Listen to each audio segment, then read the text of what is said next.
এরমভাবে খাটে উঠে রাত্রির এখন কটা বাজে ডেডি? হ্যাঁ 12টা 10, তাই তো? এরকমভাবে কে করে রাত্রির বেলায়? হ্যাঁ চলো তুমি নিচে নামবে, চলো আসো, চলো।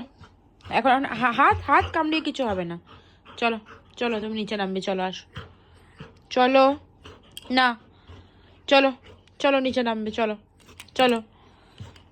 কি তোমার হাতটা ছেড়ে দেবো আমি? চলো, এই যে এদিকে তাকাও, চলো আসো, চলো চলো নিচে নামবো আমরা, কাঠে তুমি থাকার যোগ্য না, চলো। কি কি না, তুমি নিচে নামবে এখন, চলো তুমি এখন চলো, আসো, চলো চলো চলো আমরা নিচে চলে যাবো, আর খাটে না, চলো। এত বদমাশি কেউ করে? হ্যাঁ কেউ করে এত বদমাশি? কি